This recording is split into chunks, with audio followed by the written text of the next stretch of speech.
Magandang gabi po sa inyong lahat. Andito naman po tayo sa altar ng Sagrado Corazon de Jesus. At ang video po na ito, disclaimer lang po, para lang po ito sa mga naniniwala sa espiritual, mga kagamitang espiritual at sa mga mutya o karunungang lihim. Ang topic natin ngayon ay ang patungkol sa pag-aaral ng mga sagradong salita, mga karunungang lihim.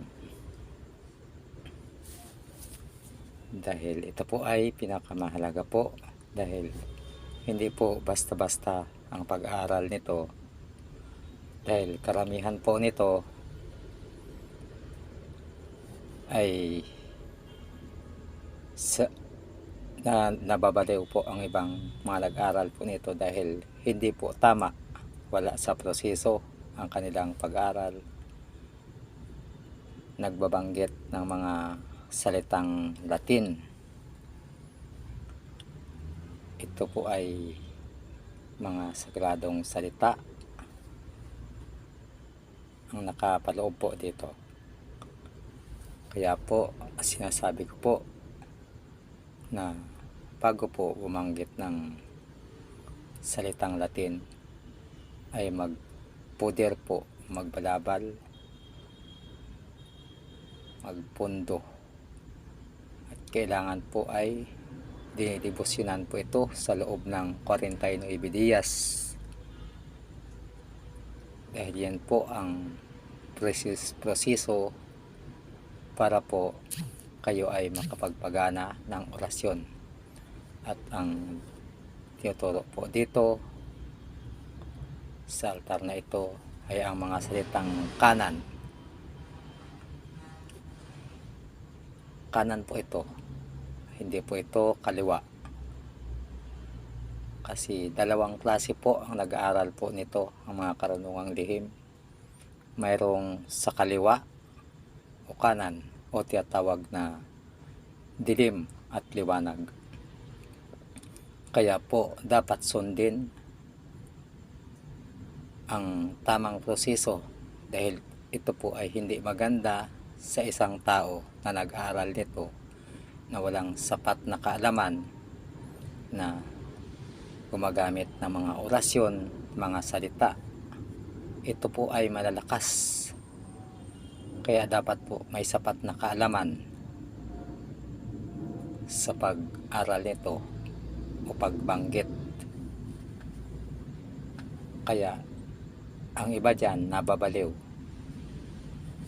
dahil hindi alam po ang proseso, at ang iba naman may sinasabing malas daw ito sa kabuhayan. Mali po ang sinasabi nila. Dalawang klase po sinasabi ko na, may sa itim at saka may sa puti. Yun po ang itim, yun po ay ang tinatawag nila na malas sa pamilya o sa kabuhayan.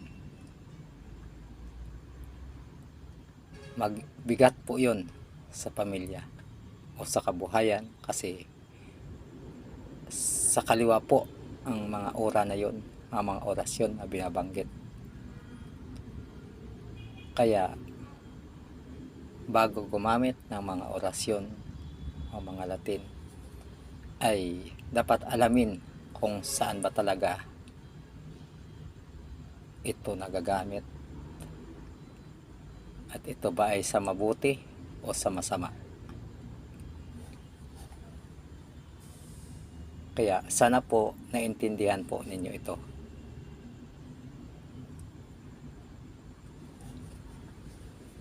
Dahil hindi basta-basta ang mga salitang nakapaloob po dito. Ang iba naman po dyan ay banggit ng orasyon na hindi naman talaga alam nila kung saan po ito ginagamit o pinapatungkulan. Dahil ang iba hindi nila alam na yung Latin na yon o salita na yon ay para po iyon ay sa kaliwa o sa masama o sa pantawag ng demonyo, ang hindi nila alam na sa kakabanggit nila ng orasyon na yun, hindi man nila naintindihan, yun pala ay sinasangla na pala nila ang kanilang kaluluwa sa kadiliman o sa demonyo. Kaya paalala po sa mga gumagamit ng orasyon, ulatin, dahil marami rin po ako nakilala na tao o nakita na nabaliw sa ganitong gawain o gumawa ng masama, pinatay ang kanilang pamilya dahil sa hindi tama at sa kabilang panig yun ng kadiliman. Kaya ang tinuturo ko dito, ang pinapaalala ko, ito po ay ang salita na para po sa liwanag o sa kanan. Kaya para lang po ito sa mga naniniwala, at kung ayaw nyo naman maniwala, nasa sa inyo. Kung gusto nyo mapahamak, nasa sa inyo rin. Kaya ako'y nagpapasalamat sa mga taong nasa kanan, nasa panig ng Diyos, sa mga ganitong gawain, lalong lalo na sa mga gumagamit ng mga aura o mga mutya, masabi nila makapangyarihan na, ay mali po yon. Dahil po ang mga salita na kapaloob dito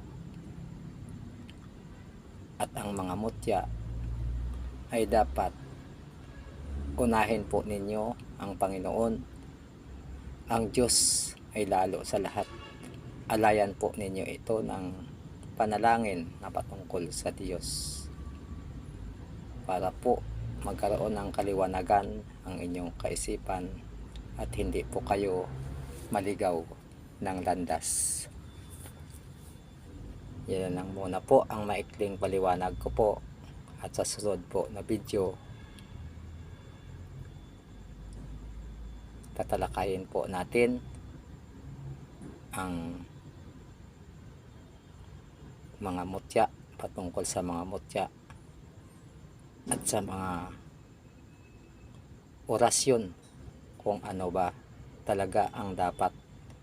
Dahil dito medyo busy po ako, hindi ko po mapaliwanag ng maayos dahil marami mong trabaho, magulo po ang isip ko sa kakaisip, at saka may mga tao pa pong nanggugulo dito, yung mga negatibo ang kanilang mga kaisipan. Tayo o ako ay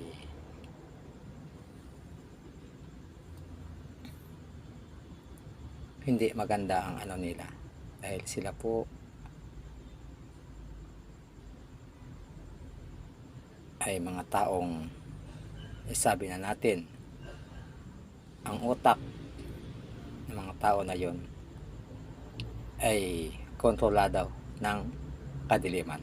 Yun lang po. Maraming salamat po hanggang sa huli. Agimat ng Sagrado Corazon de Jesus.